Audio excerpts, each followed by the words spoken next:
لیکن کوئی نہیں حرکت میں آیا۔ اس کے بعد آپ صلی اللہ علیہ وآلہ وسلم ام سلمہ رضی اللہ تعالیٰ عنہ کے پاس گئے اور حالات بتائے۔ ام سلمہ رضی اللہ تعالیٰ عنہ نے آپ صلی اللہ علیہ وآلہ وسلم سے کہا کہ آپ چپ چاپ جائیے اور اپنی قربانی کے جانور کو ذبح کر دیجیے اور اپنے حجام کو بلا کر سر منڈوا لیجیے۔ آپ صلی اللہ علیہ وآلہ وسلم نے ام سلمہ رضی اللہ تعالیٰ عنہ کی رائے سے یہی کیا۔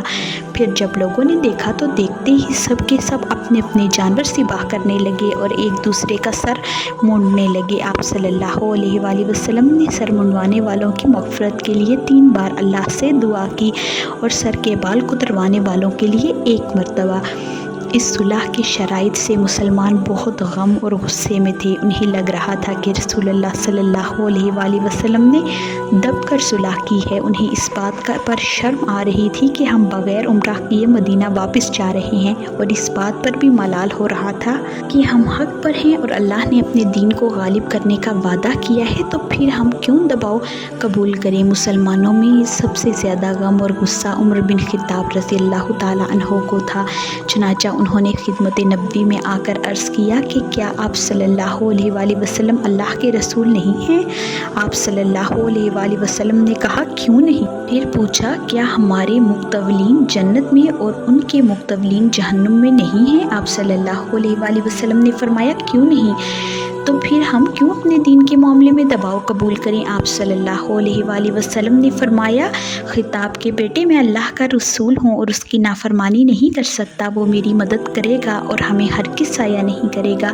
تب حضرت عمر رضی اللہ تعالیٰ عنہ نے کہا کیا آپ صلی اللہ علیہ وآلہ وسلم نے ہم سے نہیں کہا تھا کہ ہم بیت اللہ کی زیارت اور اس کا طواف کریں گے؟ آپ صلی اللہ علیہ وآلہ وسلم نے فرمایا کیوں نہیں، لیکن کیا میں نے یہ بھی کہا تھا کہ ہم اسی سال کریں گے؟ عمر رضی اللہ تعالیٰ عنہ نے کہا نہیں۔ آپ صلی اللہ علیہ وآلہ وسلم نے فرمایا تو بہرحال تم بیت اللہ تک پہنچو گے اور اس کا طواف کرو گے۔ اس کے بعد بھی غصے میں عمر رضی اللہ تعالیٰ عنہ ابو بکر رضی اللہ تعالیٰ عنہ کے پاس آئے اور یہی سوال کیا جو آپ صلی اللہ علیہ وآلہ وسلم سے کر چکے تھے، اور حضرت ابو بکر رضی اللہ تعالیٰ عنہ نے بھی ٹھیک وہی جواب دیا جو آپ صلی اللہ علیہ وآلہ وسلم دے چکے تھے۔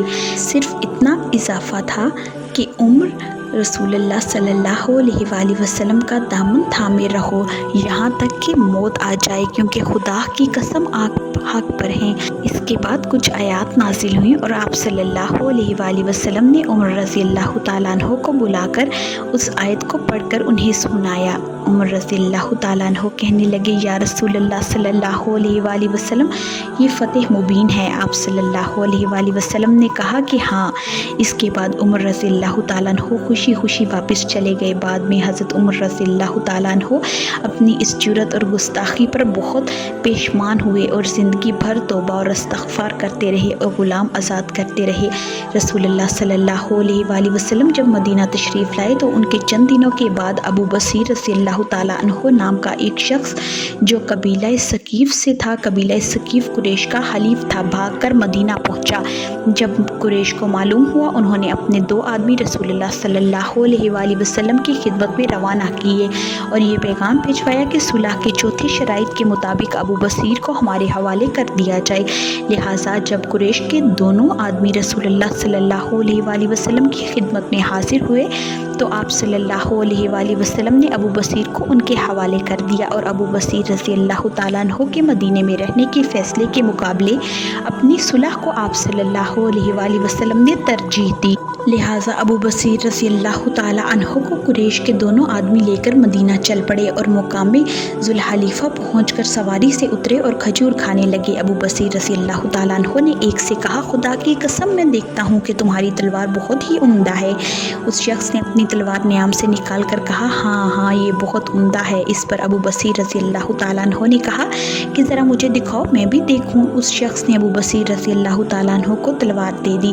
ابو بصیر رضی اللہ تعالیٰ عنہ نے تلوار لیتے ہی اس کی گردن اڑا دی، جبکہ دوسرا شخص بھاگ کر رسول اللہ صلی اللہ علیہ وآلہ وسلم کی خدمت میں حاضر ہوا۔ پیچھے سے ابو بصیر رضی اللہ تعالیٰ عنہ بھی آپ صلی اللہ علیہ وآلہ وسلم کی خدمت میں آ گئے اور عرض کیا، یا رسول اللہ صلی اللہ علیہ وآلہ وسلم، آپ صلی اللہ علیہ وآلہ وسلم نے مجھے ان کے حوالے کیا اور اللہ نے مجھے ان سے نجات دی۔ آپ صلی اللہ علیہ وآلہ وسلم نے فرمایا، اگر اس کو کوئی ساتھی مل جائے تو یہ آگ کا شعلہ بھڑکا دے۔ ابو بصیر رضی اللہ تعالیٰ عنہ آپ صلی اللہ علیہ وآلہ وسلم کا تیور دیکھ کر سمجھ گئے کہ مدینہ میں پناہ لینا ممکن نہیں اور انہیں کافروں کے حوالے کیا جائے گا، اس لیے وہ مدینہ سے نکل کر ساحل سمندر کے پاس امیس نامی جنگل میں آ گئے اور وہیں رہنے لگے۔ بعد میں ابو جندل بن سہیل رضی اللہ تعالیٰ عنہ بھی مکہ سے بھاگ کر ابو بصیر رضی اللہ تعالیٰ عنہ سے آ ملے۔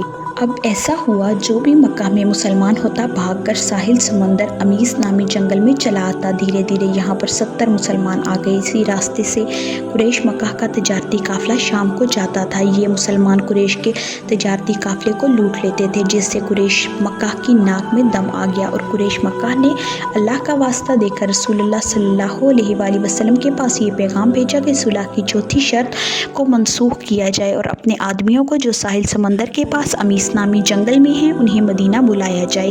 لہٰذا آپ صلی اللہ علیہ وآلہ وسلم نے قریش کی درخواست کو قبول فرمایا اور ابو بصیر رضی اللہ تعالیٰ عنہ کے پاس خط روانہ فرمایا کہ تم اپنے ساتھیوں کو لے کر مدینہ چلے آؤ۔ جب رسول اللہ صلی اللہ علیہ وآلہ وسلم کا خط ابو بصیر رضی اللہ تعالیٰ عنہ کے پاس پہنچا تو وہ اس وقت بہت بیمار تھے، ان کا آخری وقت تھا۔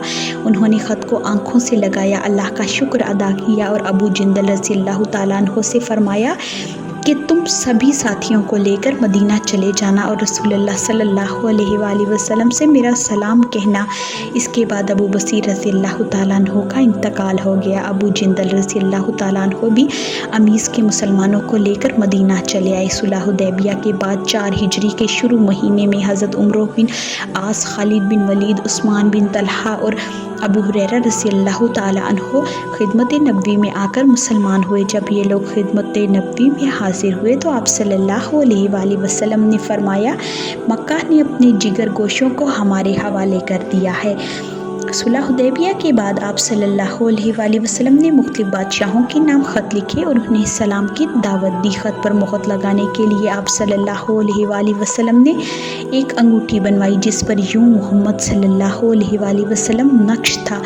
نجاشی شاہ حبش نے آپ صلی اللہ علیہ وآلہ وسلم کا خط پا کر آنکھوں سے لگایا اور اسلام قبول کیا۔ آپ صلی اللہ علیہ وآلہ وسلم کے حکم کے مطابق شاہ حبش نے حضرت جعفر رضی اللہ تعالیٰ عنہ، دوسرے مہاجرین حبشہ کو حضرت عمرو بن امیہ زمری رضی اللہ تعالیٰ عنہ کے ساتھ مدینہ روانہ فرمایا۔ غزوہ تبوک کے بعد 9 ہجری میں نجاشی شاہ حبش نے وفات پائی۔ آپ صلی اللہ علیہ وآلہ وسلم نے اس کی وفات ہی کے دن صحابہ کرام رضی اللہ تعالیٰ عنہ کو اس کی موت کی خبر دی اور اس پر نماز غائبانہ پڑھی۔ آپ صلی اللہ علیہ وآلہ وسلم نے شاہ مصر مقوقس کو ایک خط حاطب بن ابی بلتعہ رضی اللہ تعالیٰ عنہ کے ہاتھوں سے روانہ فرمایا، لیکن شاہ مصر نے اسلام قبول نہیں کیا۔ پھر بھی اس نے خط کو احترام سے پڑھا اٹھا اور آپ صلی اللہ علیہ وآلہ وسلم کی خدمت میں 2 لونڈیاں ماریہ اور شیریں، کپڑے اور سواری کے لیے ایک خچر جس کا نام دلدل تھا روانہ کیا۔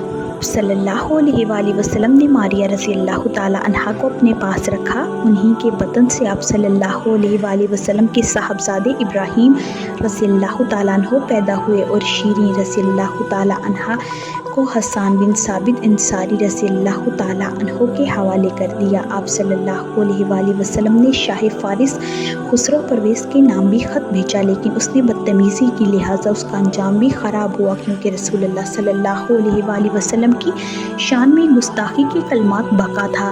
جب آپ صلی اللہ علیہ وآلہ وسلم کا خط ہرقل قیصر روم کے پاس پہنچا تو اس نے احترام کیا، اسلام قبول تو نہیں کیا، لیکن رسول اللہ صلی اللہ علیہ وآلہ وسلم کی خدمت میں تحائف بھیجے۔ احترام کے ساتھ آپ صلی اللہ علیہ وآلہ وسلم کا نام لیا اور حق جانا، لہٰذا آپ صلی اللہ علیہ وآلہ وسلم نے خطوط کے ذریعے اپنی دعوت بیشتر ملکوں کے بادشاہوں تک پہنچا دی۔ کچھ نے اسلام قبول کیا اور بہتوں نے نہیں کیا، لیکن جس نے کفر کیا اس کے بھی دل و دماغ میں اسلام اور رسول اللہ صلی اللہ علیہ وآلہ وسلم کی طرف ایک رجحان پیدا ہو گیا۔ کل کی ویڈیو میں ہم غزوہ خیبر کے بارے میں بات کریں گے جو محرم 7 ہجری میں ہوئی۔ ویڈیو کو اینڈ تک دیکھنے کا بہت شکریہ۔ اگر آپ کو آج کی ویڈیو پسند آئی ہو تو لائک، شیئر، کمنٹ اور سبسکرائب ضرور کریں اور گھنٹی کے نشان کو دبائیں تاکہ آپ کو آنے والی ویڈیوز کی نوٹیفیکیشن بر وقت ملیں۔